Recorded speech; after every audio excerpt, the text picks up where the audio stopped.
Ադրբեջանի կրակոցներին, հայկական պաշտպանությունը օրը 3 անգամ հերքում է, որ ինքը չի կրակել, ես համարում եմ, որ դա ոչ փորձառու մեր նախարարությանը նման բան պետք չի անել, եթե դուք չեք կրակել, դուք պետք չի օրը 3 անգամ հերկեք։ Եթե նրանց առաջարկը մեր ասում եք եկեք իրար հետևենք, տեսնենք ով է կրակել, քննություն տանենք ու մերժում են, սա պարզ է, որ ձեզ էլ իմաստ չունի հերքել կամ հաստատել։ Ընդհանրապես լռության մատնեք ավելի ճիշտ է, քաղաքականությունն է։ Բայց այդ դեպքում էլ չի նշանակի, որ լռությունը համաձայնության նշան է։ Ոչ, չի նշանակում, իրանք շատ լավ գիտեն, որ ճիշտ հակառակը դու ունես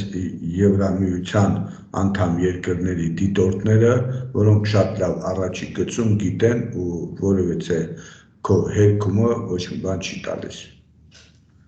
Իրանք էլ թող հերքեն, իրանք դրա համար են եկել, հսկեն այդ սահմանը եւ թող հայտարարություն անեն, որ դա ադրբեջանական կողմը ստում է։